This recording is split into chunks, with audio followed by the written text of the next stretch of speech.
All right, distance formula. The objective is I can find the length of a segment using the distance formula and the Pythagorean theorem. Okay, we're going to go ahead and make a concept map here. So I'm going to start off with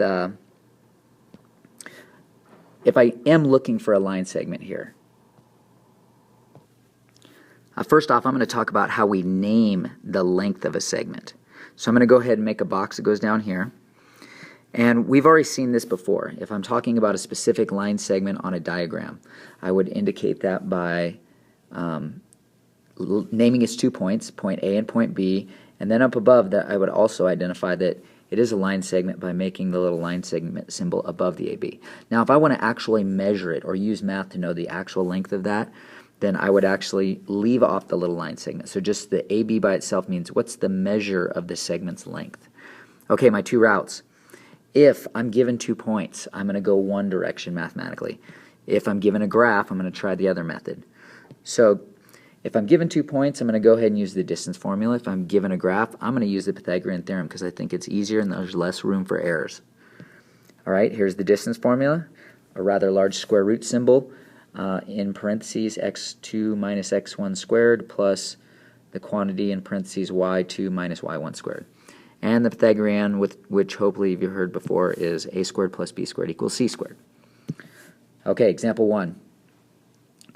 Find the distance of segment DE to the nearest tenth when the coordinate point D is 3, 4 and E is -2, -5. Okay, now, since I'm not given a graph, I'm going to go ahead and use the distance formula.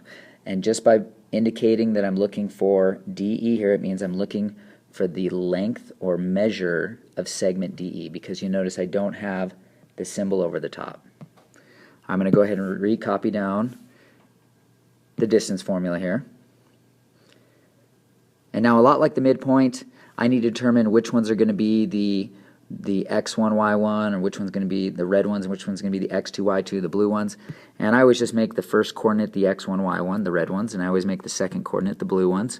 And it doesn't really matter if you flip those, you know, you're going to get the same answer. You just can't intermix, like I can't have a red with a blue when I start out here. And then I'm just very careful, and I plug the appropriate number in the appropriate spot.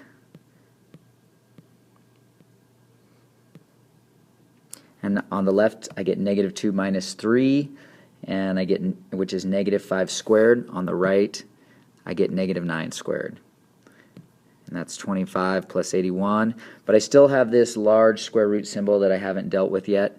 And so I'm going to go ahead and bring that down and say the length of segment D is equal to the square root of 106. Now, when I plug the square root of 106 in my calculator, it's not a very clean answer.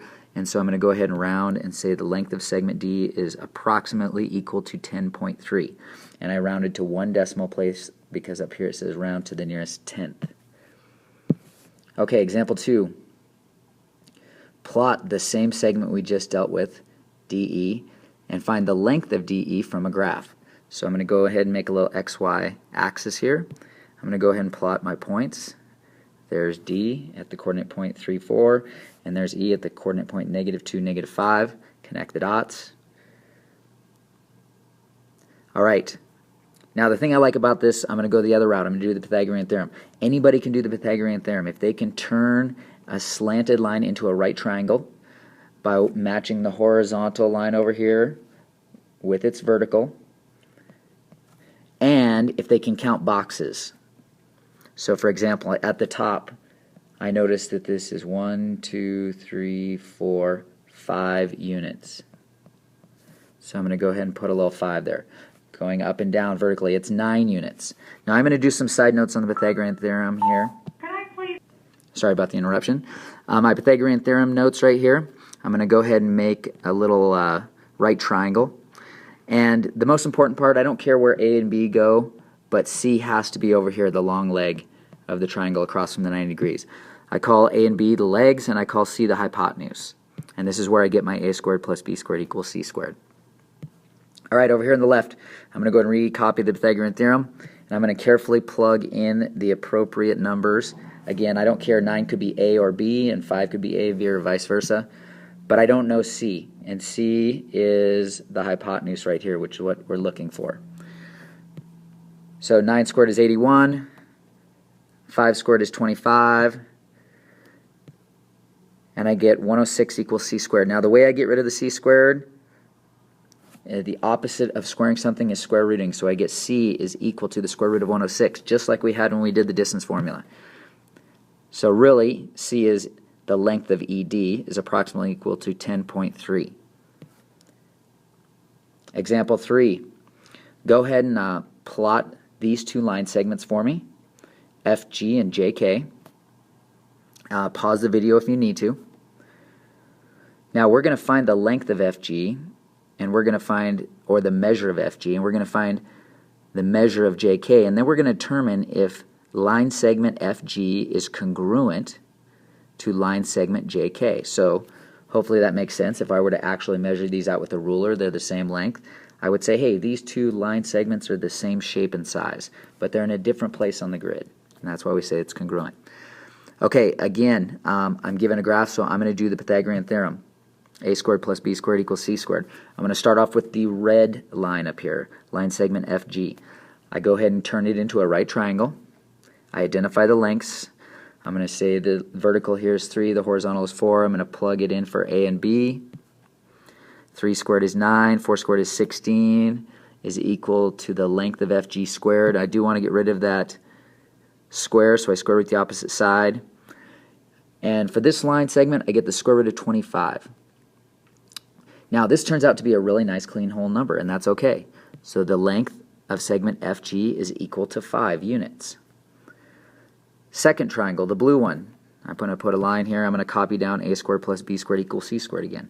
I'm going to go ahead and turn that triangle into a right triangle, vertically going down, horizontally going to the left.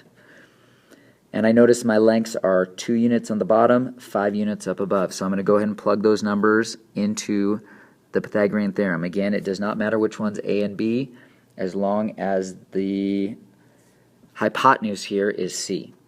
So I'm going to make 2 my A, so 2 squared, and B, 5 has to be B, so 5 squared equals C. I change C squared to JK, the length of JK squared, because that's what I'm looking for. And I get 4 plus 25 equals JK squared. I'm going to get rid of the square by square rooting the opposite side.